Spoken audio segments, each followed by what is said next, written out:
Bom dia a todos. Meu nome é Luísa Araújo. Eu sou residente do segundo ano de Cardiologia Pediátrica da Cardioped Brasil. E essa apresentação ela é parte do programa de residência em Cardiologia Pediátrica da Cardioped Brasil, Centro do Coração da Criança. Hoje eu vou apresentar o Clube do Livro. E o tema de hoje é Cuidado Intensivo Cardiovascular. Nosso livro base é o Moss and Adams Heart Disease. E esse é o capítulo para quem quiser fazer uma posterior revisão.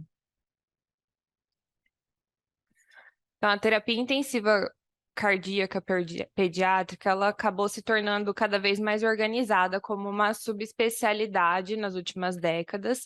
Isso acabou sendo em resposta a uma explosão do conhecimento e também de pesquisa nos pacientes que têm doença cardíaca crítica e a complexidade crescente desses pacientes, tanto no quesito das lesões que eles têm, quanto no quesito dos procedimentos que foram cada vez tentados nos procedimentos cirúrgicos para poder tratar essas crianças. E o número crescente de pacientes com uma idade mais jovem que precisava de cuidados cardíacos intensivos. Então, uma Sociedade Internacional de Subespecialidades, a Pediatric Cardiac Intensive Care Society, foi organizada lá em 2003 para poder abordar os problemas enfrentados por esses profissionais que cuidam desses tipos de criança. O consenso para essa sociedade é que pacientes pediátricos que estão gravemente enfermos com doença cardíaca, tanto adquirida quanto congênita, eles são mais bem tratados em unidades ou sistemas que são organizados e projetados para esse tipo de paciente em específico, e por profissionais que já tenham um treinamento especializado e até mesmo experiência e habilidades nessa área de cardiopatia congênita. Então, esse capítulo que eu vou abordar hoje, ele analisa a organização de serviços de unidade de terapia intensiva cardíaca pediátrica, bem como uma melhoria contínua da qualidade do atendimento, tanto centrado no paciente quanto na família como um todo. Então, avaliação e manejo do sistema cardiovascular. É muito importante a gente avaliar o débito cardíaco do paciente quando ele está em um leito de UTI. É indispensável essa avaliação. E num primeiro momento, a inspeção e o exame físico, com o auxílio, lógico, obviamente, de métodos invasivos e não invasivos, eles conseguem nos dar muitas informações. Então, o baixo débito cardíaco, normalmente, ele vai ser anunciado para a gente por extremidades mais pálidas, extremidades frias ou extremidades manchadas, uma diminuição dos pulsos periféricos, um enchimento capilar mais retardado, maior que 2 a 3 segundos, um aumento da cianose do paciente, pacientes que ficam taquicárdicos com sinais de choque, hipotenso, pulsos diminuídos, tons cardíacos fracos, né, uma hipofonese das bulhas, presença de terceira ou quarta bulhas cardíacas que às vezes não tinha antes ainda no leito de UTI, e até mesmo evidências de congestão hepática e pulmonar. Isso a gente já consegue ver no próprio exame físico, sem o auxílio de exames complementares. Oligúria, a acidose podem estar presentes, e na presença de lesões de órgão-alvo, pacientes que têm baixo débito cardíaco estabelecido, a disfunção pode ser aparente em testes laboratoriais.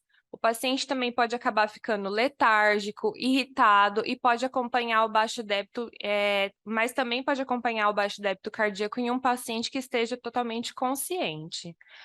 Aqui eu trouxe duas imagens na pediatria do moteamento, que a gente costuma ver com frequência. Na verdade, a pele moteada, que vocês estão vendo nessa imagem, que é como se fosse esse rendilhado, ela é uma resposta vasoespástica que as crianças têm com mais facilidade do que os adultos ao frio ou a doenças sistêmicas.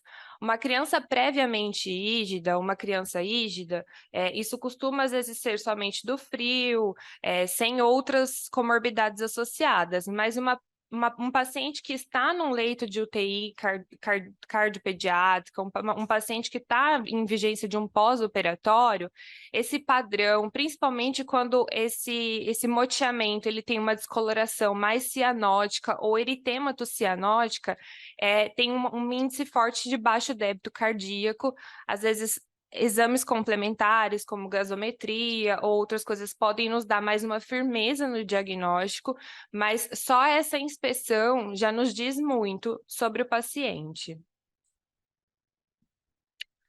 Em relação ao monitoramento que a gente pode ter do paciente, então é importante a gente sempre fazer uma monitorização contínua das variáveis fisiológicas que esse paciente pode apresentar, incluindo frequência cardíaca, eletrocardiograma, a forma de onda das pressões arteriais e venosas, principalmente se são invasivas, uma pressão arterial invasiva ou uma pressão venosa central, temperatura e, se for possível, né, se tiver condições no serviço, uma capnografia, né, que é o CO2 expirado. Isso pode dar informações importantes sobre o débito cardíaco.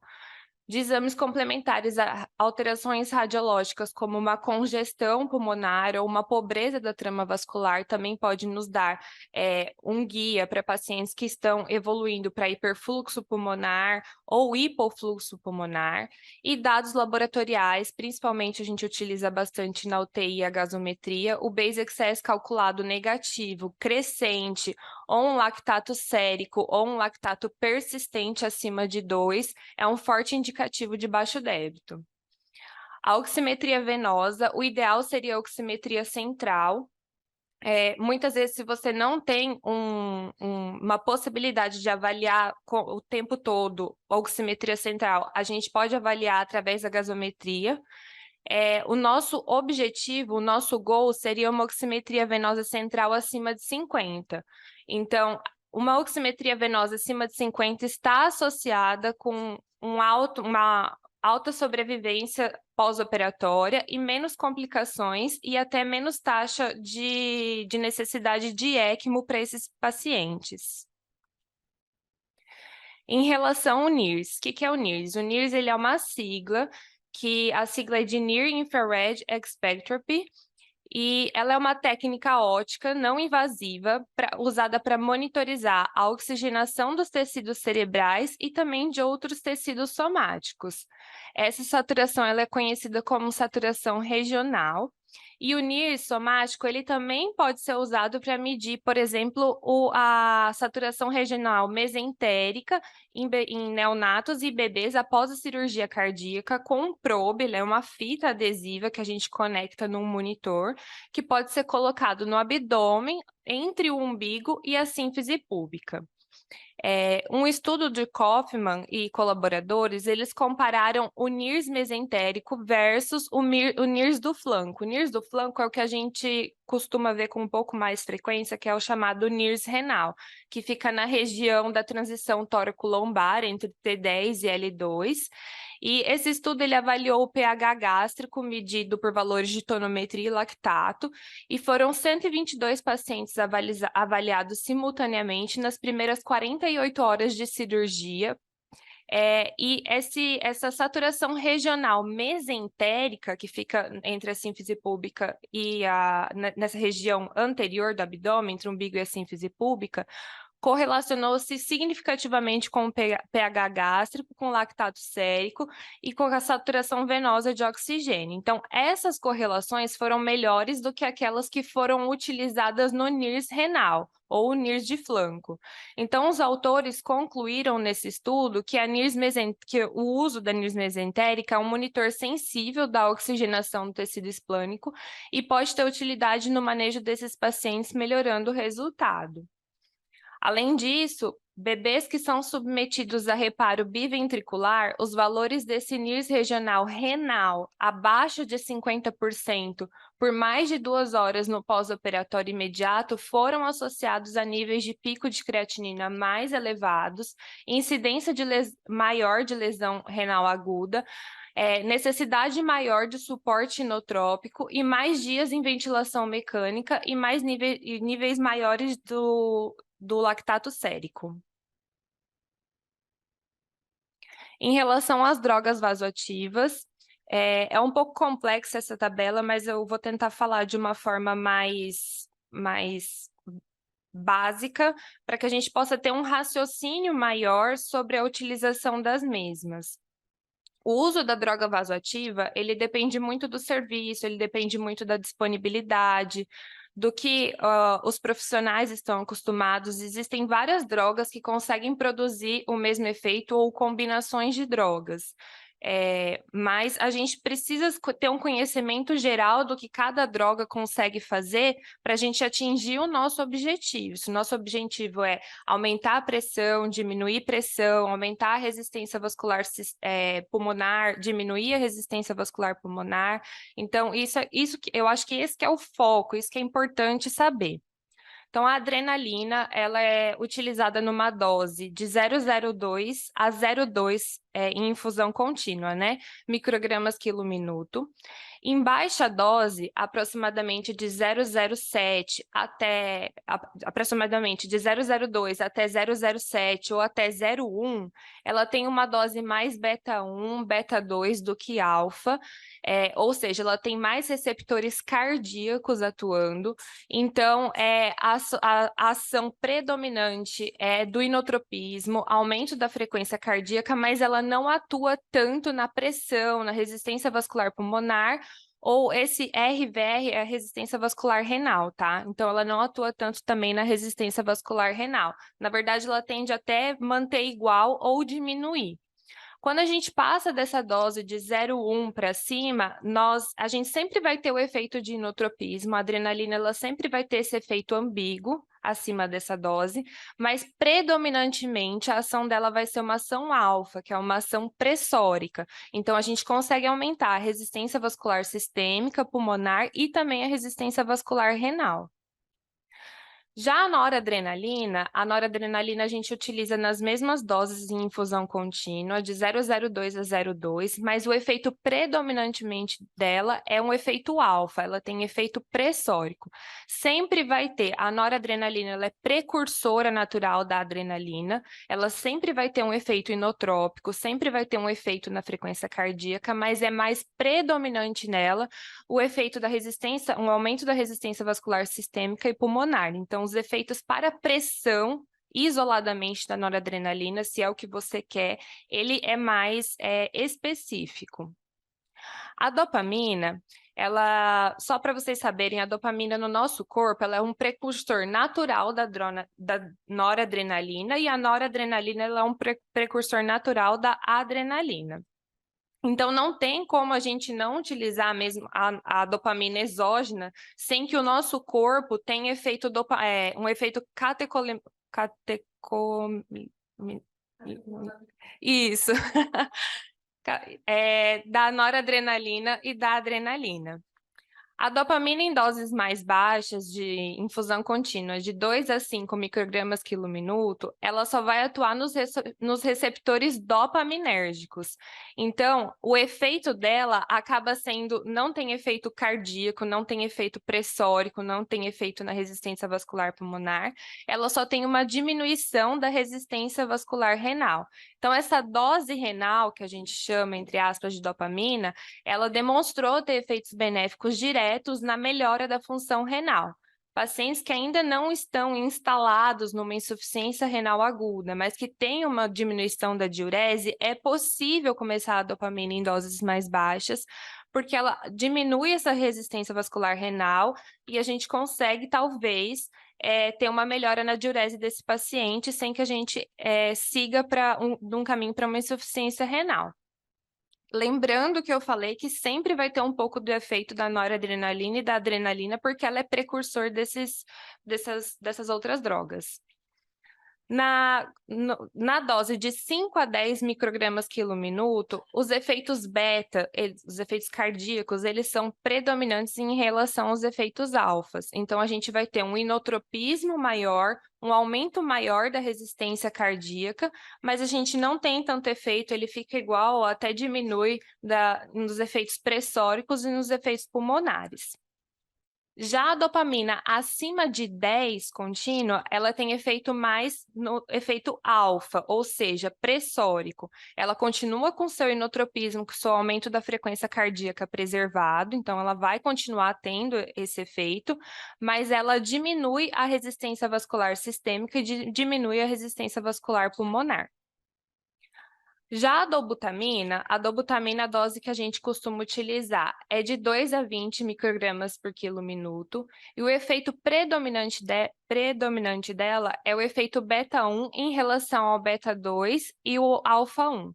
Ou seja, o beta-1 é o efeito que nos dá mais inotropismo, e aumento da frequência e cronotropismo, e não tem tanta ação, na verdade, ela chega até a diminuir a resistência vascular sistêmica e a resistência vascular pulmonar, sem atuar na resistência vascular renal.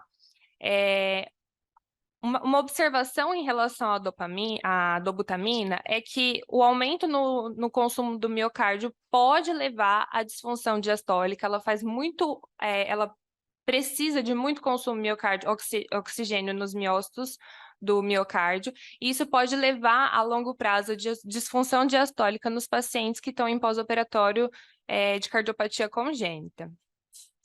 Já o isoprotenerol, a dose que a gente usa só para a gente memorizar, é a mesma dose que a adrenalina e que a noradrenalina, que é 0,01 até 0,2.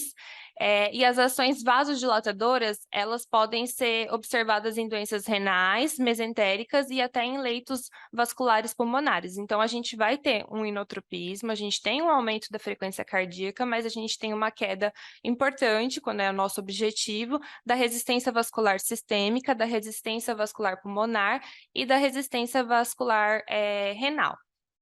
Então, em oposição à dopamina e à dobutamina, as demandas miocárdicas de oxigênio, elas são muito exacerbadas no uso do isoprotenerol, e isso pode exacerbar ou até mesmo induzir a isquemia do miocárdio.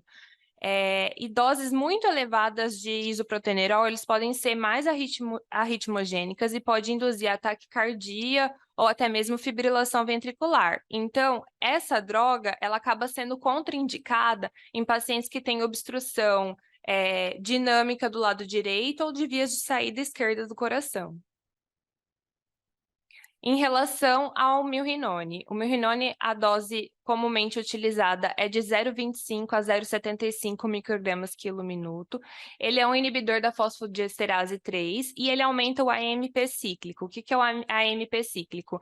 Ele é um receptor que ele vai atuar no metabolismo celular, na contração muscular, na glicogenólise, então ele vai fornecer energia para o coração e na reabsorção de água. O milrinone, ele é muito importante para o inotropismo, ele aumenta a frequência cardíaca, mas em comparação com outras drogas, esse aumento da frequência cardíaca, esse cronotropismo não é tão importante, não é tão exacerbado. O que é mais exacerbado nele é uma diminuição da resistência vascular sistêmica e uma diminuição da resistência vascular pulmonar. Dessa forma, a hipotensão e uma taquicardia reflexa pode resultar como um efeito colateral mais comum. Teve um estudo também que relatou que existe uma incidência em torno de 4 a 5% de trombocitopenia em pacientes que utilizam o milrinone prolongado, principalmente acima de 3 dias. Então, é algo que a gente tem que observar. O cloreto de cálcio, ou a gente costuma chamar de cálcio contínuo, né, quando a gente deixa para os pacientes, né, a gente usa numa dose de 5 a 10 miligramas quilo-hora, seus receptores são proteínas contráteis, ele tem um efeito ele tem um efeito maior no inotropismo, porque os miócitos cardíacos, eles dependem muito de cálcio para poder fazer sua contratilidade, e não atua tanto na frequência cardíaca, nem na resistência vascular pulmonar. Ele tem um discreto aumento na resistência vascular sistêmica. O uso rotineiro do cálcio, ele acaba sendo um pouco controverso, dependendo da literatura. Principalmente quando a sua intenção de usar o cálcio contínuo é como um agente cardiotônico, não como uma reposição de cálcio. Então, quando a gente usa ele como um agente cardiotônico após uma cirurgia cardíaca, por exemplo, em adultos, após uma revascularização miocárdica, na presença de um paciente que tem níveis de cálcio sérico não normal, isso não é suportado pela literatura. E foi até recentemente demonstrado que a mortalidade após cirurgia cardíaca com circulação extracorpórea foi correlacionada para aqueles pacientes que têm cálcio sérico maior, cálcio sérico normal ou mais elevado em bebês ou em idades menores de 1 ano, sugerindo que esse agente deve ser utilizado somente em pacientes que têm hipocalcemia documentada ou com disfunção miocárdica associada, ou em casos de neonatos que recebem quantidades significativas no intraoperatório e no pós-operatório de hemoderivados, e deve ser interrompido o mais rápido possível na UTI. A administração de cálcio contínuo ela não é recomendada em bradiacistolias, a menos que coexistam junto com essa bradiacistolia hipocalcemia ou hipercalemia, né, aumento do potássio grave, ou se a parada, se o paciente evoluir para uma PCR e isso for secundária a uma diminuição do cálcio. A gente tem também a levosimetana. A levosimetana é utilizada numa dose de 0,05 a 0,1 microgramas quilo minuto. Ela é um inodilatador, é um inotrópico. E a maioria dos outros inotrópicos positivos, eles funcionam através da estimulação de receptores adrenérgicos e pode aumentar o cálcio intracelular, que já normalmente costuma estar elevado na insuficiência cardíaca.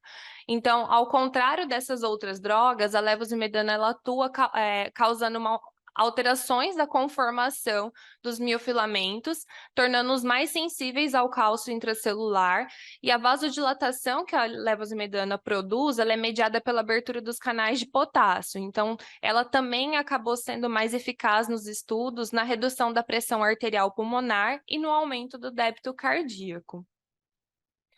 Já a vasopressina, ela é utilizada na dose de 0,01 a 0,05. Os receptores dela são receptores V1 e V2, são receptores específicos para vasopressina. E a atuação dela é basicamente para aumento da resistência, tanto sistêmica, quanto pulmonar, quanto renal. É importante lembrar que a vasopressina, a hiponatremia, ela é frequentemente observada nos pacientes com infusão de vasopressina com duração de vários dias, e o sódio sérico ele tem que ser medido diariamente para esses pacientes que fazem o uso. E a fenilefrina ela pode ser utilizada em bolos para ocorrências, principalmente em casos de crise de hipóxia, falou, ou pode ser utilizada contínua. A fenilefrina ela é muito eficaz no aumento da pressão arterial, mas seu principal efeito adverso é a vasoconstrição. Ela aumenta tanto a pressão, aumenta tanto essa resistência, que acaba fazendo vasoconstrição no leito de tecidos periféricos, incluindo músculo esquelético, pele, renal e mesentérico. Então, essa vasoconstrição ela pode ser intensa e, teoricamente, pode acabar comprometendo o fluxo sanguíneo e a função dos órgãos-alvos. Muitas vezes, os profissionais acabam guardando a fenilefrina para situações mais extremas. Além disso, tem que lembrar que o extravasamento de fenilefrina na pele, tecidos subcutâneos, pode causar isquemia, de tanto que a vasoconstrição que ela causa. Uma diminuição reflexa da frequência cardíaca pode ser observada no seu uso e é necessária uma vigilância quando a dose da fenilefrina está alta. Para pacientes em vigência de uma crise de hipóxia, a gente pode utilizar uma dose de ataque, né, de 0,01 a 0,02 miligramas por quilo, que ela vai aumentar a resistência vascular sistêmica sem o aumento reflexo da frequência cardíaca. Na verdade, a frequência cardíaca tende a baixar. E pacientes em crise de hipóxia, às vezes com crise infundibular, que a gente quer que mande mais oxigênio para os vasos pulmonares, quando a gente diminui a resistência, quando a gente aumenta a resistência vascular sistêmica, a gente talvez consegue reverter essa crise. O óxido nítrico inalatório, a gente costuma chamar de NO, né? Ele pode ser utilizado nas doses de 10 a 40 ppm. Os receptores dele são os miócitos vasculares e também aumenta o GMP cíclico. Não tem função em inotropismo, frequência, resistência vascular sistêmica ou renal. A função dele é somente redução da resistência vascular pulmonar. Então, você tentou outras drogas que não conseguem fazer essa diminuição da resistência vascular pulmonar que você precisa, ele consegue ser adicionado a outras drogas para você conseguir. Doses elevadas do NO inalatório, uso prolongado ou uma superdosagem inadvertida pode levar a metahemoglobinemia, que resulta da ligação do óxido nítrico à hemoglobina. A prostaglandina E1 a gente costuma, a dose utilizada é de 0,01 a 0,2 microgramas quilo minuto, atua nos miócitos vasculares também, no AMP cíclico. A gente faz usa bastante, é o chamado Prostin, né, para cardiopatias que são dependentes do canal arterial. Então, é uma droga que ajuda a gente a manter o canal arterial pérvio, mesmo se estiver em uso de outras drogas que tenham efeitos que possam fechar esse canal arterial. Porém, quando a gente está utilizando em doses mais elevadas, os efeitos mais comuns que a gente pode perceber no paciente são hipotensão, apneia e até hiperóxia, normalmente em níveis mais elevados, que é de 0,05 a 0,1. Mas esses efeitos colaterais, eles em geral são reversíveis quando a gente reduz a dose ou descontinua o medicamento. A nitroglicerina ou o tridil, que a gente costuma chamar, na dose de 0,2 a 10 microgramas quilo minuto, atua nos miócitos vasculares, no guanilolito ciclase, aumento do GMP cíclico. E a maior função da nitroglicerina é produzir uma vasodilatação quando a própria nitroglicerina libera óxido nítrico. Ela é frequentemente referida como um venodilatador e também como um dilatador coronário. Então, pacientes que têm, durante um momento cirúrgico, as coronárias, mexendo nas coronárias por algum motivo, o uso da nitroglicerina, ele vai reduzir aquele espasmo natural que as artérias costumam fazer, evitando efeitos hipoxêmicos no miócito cardiovascular. O nitroprusiato a gente usa na dose de 0,2 a 5 microgramas quilo minuto. Atua também nos miócitos vasculares, no guanilato ciclase, aumenta o GMP cíclico, e os efeitos são similares da nitroglicerina, de diminuir resistência vascular sistêmica e diminuir resistência vascular pulmonar. A diferença do nitroprusiato é que ele tem um efeito muito rápido. Assim que instalado, em questão de poucos minutos, a gente consegue observar esse efeito na resistência vascular sistêmica. Então, a gente tem, se nosso objetivo é diminuir os valores pressóricos do paciente, a gente consegue isso com muito mais rapidez do que com outras drogas. O nitroprusiato, na literatura, tem sido muito utilizado para reduzir a pós-carga pós-operatória precoce de, por exemplo, um NORUD, né, o estágio 1 da palhação dos pacientes univentriculares, porque diminui essa resistência vascular sistêmica, então a gente consegue um equilíbrio maior do que PQS. Tem essa hemodinâmica precoce e é relatado na literatura que o uso dele, até mesmo no primeiro estágio do NORUD, logo no pós-operatório imediato, tem uma alta taxa de sobrevivência.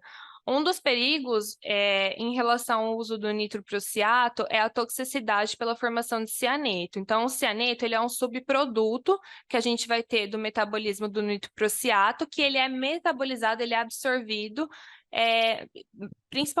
predominantemente no fígado. Então, pacientes que já têm uma insuficiência hepática prévia, eles podem evoluir para intoxicação, eles são mais suscetíveis para intoxicação, para a toxicidade do cianeto, e essa droga, caso isso ocorra, tem que ser descontinuada imediatamente.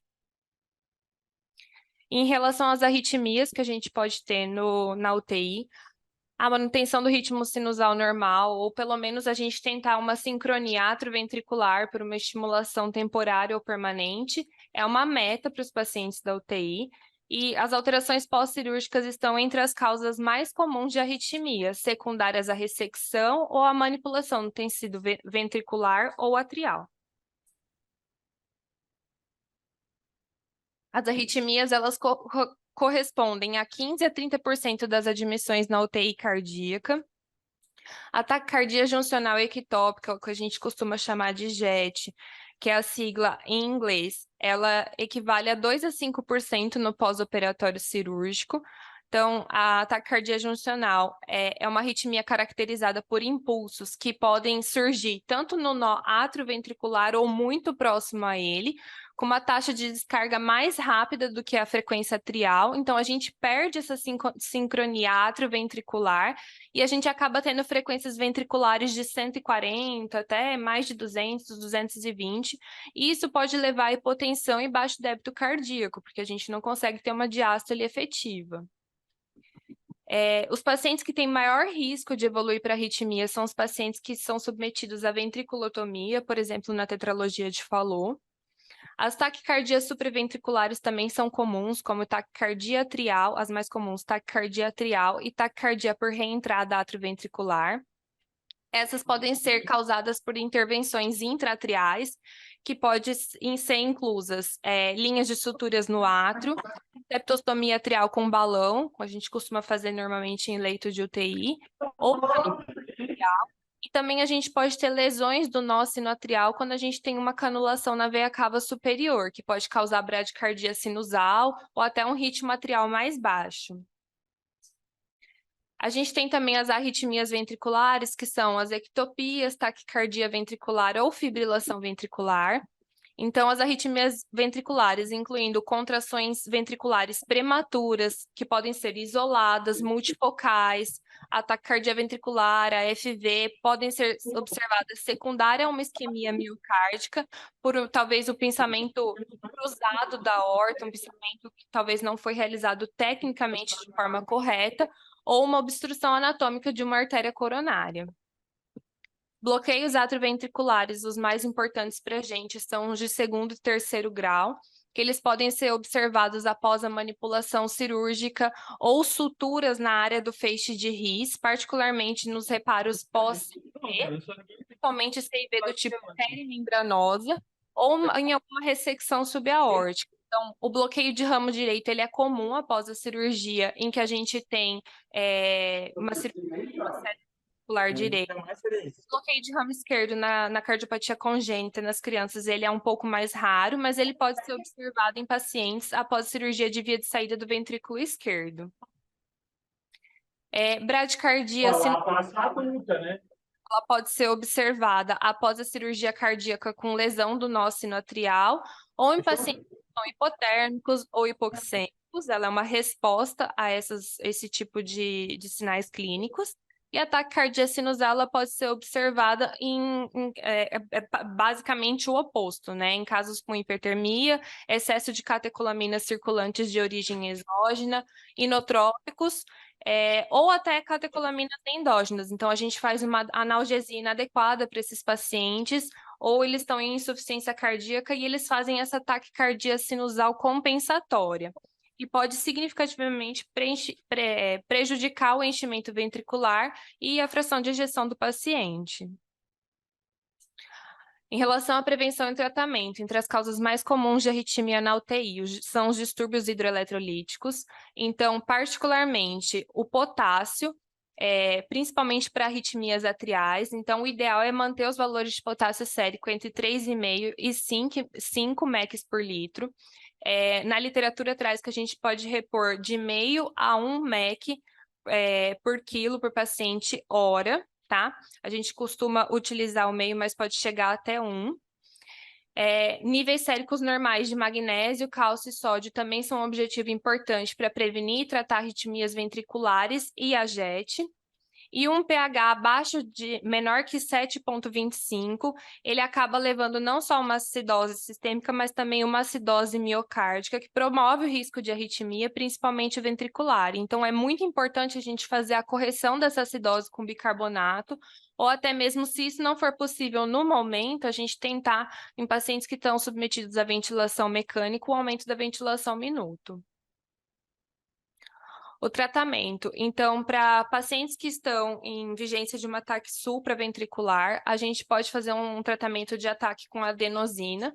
A gente pode fazer 2 doses. A primeira dose na população pediátrica é de 0,1 miligramas por quilo, no máximo de 6 miligramas. Não atingimos o nosso objetivo, a gente pode subir a 0,2 miligramas por quilo, com uma dose máxima de 12 miligramas. Mas isso pode levar a pausa sinusal, bradicardia ou bloqueio do átrio ventricular, porque a adenosina ela atua diretamente no átrio ventricular. É importante saber que a adenosina, ela é uma droga fotossensível, então a partir do momento que a gente aspira, a gente não pode deixar ela em cima da mesa e ficar aguardando, ajeitar outras coisas do paciente para poder depois tentar essa cardioversão química. A adenosina, ela tem que ser aspirada no momento que a gente for utilizá-la, e deve ser feito em bolos, logo com um flush de soro fisiológico, com um acesso não precisa ser acesso central, mas um acesso pode ser em fossa cubital ou até em jugular. Acessos mais distais não vão fazer o efeito que a gente precisa, porque o tempo, a meia-vida dela é muito curta, de questão de segundos. A amiodarona, o ataque é de 5 miligramas por quilo, que pode ser feito de 30 a 60 minutos e pode ser repetido em até 2 vezes. Ela é muito utilizada para taquicardia atrial, flutter atrial, pacientes em vigência de JET, em vigências de taquicardia ventricular ou até em ritmos de parada, que é fibrilação ventricular. E a manutenção da amiodarona é uma infusão de 15 a 20 miligramas por quilo em 24 horas. A amiodarona, ela é bem importante a gente saber dos efeitos colaterais dela, porque a gente vê isso com muita frequência na UTI, pode levar a bradicardia sinusal e até mesmo bloqueio atrioventricular. Hipotensão é muito importante como um efeito colateral, e ela tem uma interação também com procainamida e beta-bloqueadores. Então, a gente às vezes quer baixar o ritmo desse paciente para tirar ele de alguma taquiarritmia. Então, a gente faz essa combinação de beta-bloqueador com amiodarona e um potencializa o efeito do outro. Então, a gente vê muito essas hipotensão, esses bloqueios atrioventriculares. A atropina, ela é utilizada na dose de 10 a 20 microgramas por quilo, ela não é utilizada de forma contínua, ela é utilizada na forma de bolos, e ela pode ser indicada para bradicardia sinusal ou bloqueios atrioventriculares, ou a adrenalina em bolos, que a gente pode utilizar de 1 a 5 microgramas por quilo para as mesmas indicações. Lembrando que a dose de parada, a gente utiliza 10 microgramas de adrenalina, então, por quilo. Então, quando a gente utiliza 1 a 5 microgramas por quilo, a gente está fazendo metade da dose ou até 1/4 da dose para conseguir fazer uma reversão dessa bradicardia. O esmolol, então, é um beta-bloqueador endovenoso que a gente tem disponível. A dose de ataque dele é de 250 a 500 microgramas por quilo e a gente faz de 1 a 2 minutos. A nossa indicação é para taquicardia sinusal e taquiarritmias atrial e ventricular. E podemos manter uma dose de manutenção com uma infusão de 50 a 500 microgramas quilo-minuto. Só que o esmolol, por se tratar de um beta-bloqueador, pode causar inotropismo negativo, bradicardia, pausas sinusais e bloqueio atrioventricular. A gente tem disponível também o isoprotenerol, que a dose é de 0,01 a 0,03 microgramas quilo-minuto em infusão contínua. Pode ser utilizado para bloqueios atrioventriculares completo, um BAVT, ou pacientes que a gente sabe, ou que foram referidos pelo cirurgião, que provavelmente tiveram alguma lesão do feixe de condução durante o momento cirúrgico. Lembrando que o isoprotenerol, eles têm efeitos beta-1 e beta-2, né? E os efeitos beta-2, eles podem diminuir a pressão diastólica. Então, muitas vezes a gente faz o uso dessa droga, a gente vê aquela pressão divergente, e a pressão diastólica, ela é um pouco mais difícil de controlar com o uso dessa medicação. Temos também a lidocaína, a gente pode fazer a dose de ataque e manutenção. O ataque é de 1 a 2 miligramas por quilo em cerca de 1 minuto e a manutenção é de 20 a 50 microgramas quilo-minuto. Podemos usar para contração ventricular prematura, para taquicardia ventricular ou até em momentos de parada, se você não tem a amiodarona disponível, para fibrilação ventricular. O problema da lidocaína é que ela tem uma toxicidade importante, tanto hepática quanto renal.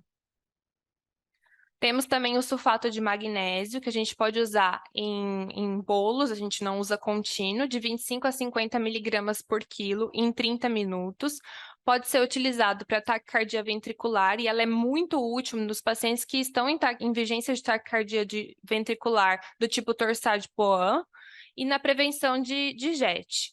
Mas, como já sabemos, pode causar fraqueza muscular, diminuição dos reflexos tendinosos e até sedação. E temos também disponível a procainamida. A dose de ataque é de 10 a 15 miligramas por quilo, que a gente pode fazer em 30 a 45 minutos. E temos a dose de manutenção de 20 a 40 microgramas quilo minuto. Pode ser utilizado em taquicardia atrial, em JET e em taquicardia ventricular. Mas o importante da procainamida é que a gente possa monitorizar os níveis séricos, porque pode causar hipotensão. E a procainamida, como eu já comentei antes, ela potencializa a amiodarona. Então, a hipotensão pode ser mais importante. Essa foi a referência utilizada. Muito obrigada.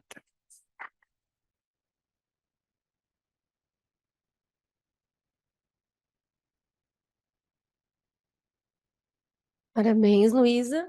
É uma aula difícil, né? Bem difícil de ser dada. Aquela tabela das drogas é bem importante. Eu acho que a pergunta que os residentes mais me fazem quando começam a dar plantão na UTI é como escolher a droga vasoativa. E aquela tabela é exatamente isso. Tenho várias opções para vários objetivos. O que a gente precisa pensar antes de colocar uma droga é o que eu quero e o que eu quero evitar, né? E acho que aquela tabela ajuda bastante, porque fala do valor do inotropismo, da resistência vascular sistêmica, se taquicardia, se não taquicardia. Isso vai ajudar a gente na hora de escolher se o paciente só está chocado, se ele tem disfunção, se ele tem os dois e o que eu estou querendo com ele. Faltou da parte de arritmia, mas é porque não tem mesmo no capítulo tratamento com o marca-passo, né? Tanto o marca-passo provisório para os BAVs, quanto o marca-passo para eletroestimulação. O resto das drogas eles contemplaram todos. E na parte de monitorização é o que a gente já faz. A única coisa que me chamou a atenção é o valor da saturação venosa central-alvo. Se a gente estiver pensando em não cianótico, é 70, não maior que 50, porque que a gente tem que pensar na extração. Na extração vai ser entre 25% a 30%. Se a gente estiver pensando no não cianótico, o valor-alvo tem que ser por volta de 70.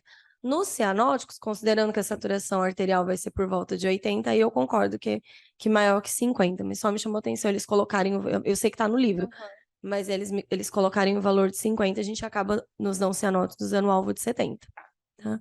Eu acho que só. Alguém tem alguma dúvida, algum outro comentário? Oi, Buzi, bom dia. Oi, Luísa, bom dia, parabéns. Não, a Buzi comentou exatamente o que eu ia falar. Acho que essa tabela de drogas todo mundo precisa ter no celular, quem não tem ainda. Inclusive, eu não tenho, Luísa. Se você pudesse pegar as tabelas das drogas e Claro. colocar aí no equipe, tá? Uhum. Que aí eu também copio. Essas dosagens tabela é do MOS, do último MOS, nona edição? Último MOS, doutor. Existem algumas divergências na literatura. Então, algumas doses que foram apresentadas na tabela do MOS, eu procurei em outras literaturas e diverge um pouco. Inclusive, na nossa prática diária, a gente usa também outras drogas com doses, às vezes, um pouco maiores. Mas essas doses eu trouxe do MOS para não causar confusão, única e exclusivamente. Mas existe divergência na literatura de algumas drogas, sim. Mas eu acho que é até mais legal dela. Pode ter uns 0 micrograma para lá ou para cá, mas as flechinhas para lá, para cá, né? Eu acho que isso é importante, que é o que a Buso frisou, que é a gente tem que saber o que a gente quer. Se a pressão está baixa, por que a pressão está baixa? Né? Aí tem que ver a PVC, tem que examinar a periferia, ver o lactato e ver a contratilidade, né? Porque a gente não foge de pré-carga, pós-carga e contratilidade para baixo débito, né? Só tem essas três possibilidades. Então a gente tem que examinar, ver o exame que precisa e ver a droga melhor indicada. Acho que isso, né, é o básico da UTI, né? Agora, por exemplo, não sei se vocês repararam, um dos autores desse capítulo é o Chang. O Chang é um japonês, não lembro agora de qual universidade, eu vi num congresso de Buenos Aires já há um tempo. Na época, estavam começando a usar para criança, esse que eu até conversei, a gente conversou, né, com a Grace, eles não têm usado muito. Fugiu o nome agora, é um que os adultos às vezes usam para insuficiência cardíaca, tipo pré-transplante. É você medando, doutor? Medana, doutor? Exato. Naquela época eles estavam iniciando as experiências, ele foi um que deu as palestras. O Chang é top, né, de intensivista. Você vê que ele é autor desse capítulo do MOS, então respeitável aí o capítulo dele, então a gente tem que, acho que é uma coisa para se seguir, sim. Mas tá bom, parabéns. Coloca, por favor, as drogas todas elas aí, desde os antiarrítmicos até. Acho que toda vez que fala de adenosina para reverter ataque supra, acho que tem que frisar uma coisa que eu vou usar isso agora para a apresentação, por isso que eu também estou querendo. Mas uma coisa que eu vejo, a maior causa de não reversão de ataque supra com adenosina não é porque não é por via acessória, é porque não foi feito aquele rápido, numa veia o melhor possível e com aquele o sorinho para empurrar, né, a droga. Isso daí é fundamental, né? Ela é de uma empenhação muito curta e se não fizer direito não vai chegar na dose que precisa no coração. Sim, doutor. Tá É, legal, muito bom. vou falar só fazer um comentário. Parabéns, Luísa, pela aula. Eu acho que uma coisa que ela falou, e eu acho que é muito importante, é a droga, para ela ter o seu efeito completo e até para o miócito poder responder e tudo, nós precisamos tratar junto todos os distúrbios hidroeletrolíticos, acidose, essas coisas assim, para que ele tenha um efeito completo. E muitas vezes, se você não tratar isso, você demora muito mais para poder reverter a arritmia ou até mesmo ter um efeito completo da droga. Em relação a umas coisas que a gente quase não usa aqui, o levosimedan ele é muito utilizado para pacientes em que a gente vai tirar de ECMO, né? O paciente que a gente vai tirar de ECMO, que ele já tem, ou ele tem principalmente os pacientes que têm uma disfunção muito importante do ventrículo esquerdo por conta de uma MIOC, ou então, por exemplo, um pós de reimplante de coronária, tal, e que ele tem uma fração de ejeção que a gente vai ter que tirar. Eu já tive paciente que eu tive que tirar de ECMO por conta de distúrbio de coagulação. O sangramento era muito importante, ele não tinha assim, condições plenas de sair. E aí a gente usa o levosimedan. O levosimedan é uma droga extremamente vasodilatadora. Muitas vezes a gente não consegue conseguir usar a dose completa, porque eles fazem muita hipotensão, e a gente tenta retirar todas as outras drogas, mas às vezes não é possível, a gente tem que usar com um pouquinho de adrenalina, um suporte inotrópico, já que ele é extremamente vasodilatador. E teve mais um, acho que era do BAVT, o isoprotenerol, né? O isoprotenerol, as únicas vezes que eu utilizei foram pacientes bebezinhos que tinham um coração anatomicamente normal, tinham um BAVT congênito, e eles precisavam aguardar o implante do marca-passo, ou então eles eram extremamente pequenos, e a gente às vezes não tem o gerador do pequeno que cabe, né, dentro da barriga, então para esperar, a gente tenta. Alguns. Estava escrito no livro, inclusive. Eu acabei não colocando, porque eu acabei não colocando esse uso do BAV quando BAVT quando a gente está aguardando o marca-passo, porque no livro não especificou a idade do paciente que a gente pode utilizar.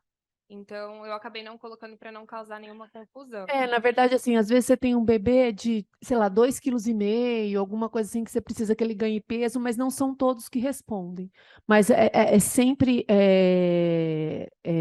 orientado que a gente tente, porque se ele tiver uma resposta à droga, é uma coisa que a gente consegue aguardar um pouquinho mais. Acho que é isso. O isoprotenerol, só lembrando, a gente usa muito pós-transplante também. Uhum. As primeiras horas pós-transplante, até o coração realmente ter um ritmo próprio, a maioria deles vão precisar de marca-passo provisório nesse período, a gente acaba usando tanto como um inotrópico, e aí quando a gente vai substituir, a gente acaba substituindo pelo milrinone justamente porque a ação vasodilatadora, a ação de diminuir pós-carga é parecida e é um inotrópico, e também para ajudar o coração a assumir o ritmo pós-transplante. No nosso protocolo, eles já saem do centro cirúrgico com isoprotenerol e eles vão ficar entre 48 a 72 horas após. Porque depois disso, você até citou que pode fazer disfunção diastólica, eles começam a ter muito risco de efeito adverso e a gente acaba trocando no geral, eles já estão com milrinone, adreno e o isoprotenerol. E aí a gente acaba desmamando o isoprotenerol e deixando as outras drogas. No Congresso Mundial, além do ISO para BAVT, eles falaram do uso de adrena ou do buta nos recém-nascidos, mas é a mesma coisa do ISO, nem todos vão responder, né? É porque falta receptor, Porque né? pode faltar receptor, exatamente. Acho que é isso, então obrigada a todos, uma ótima semana.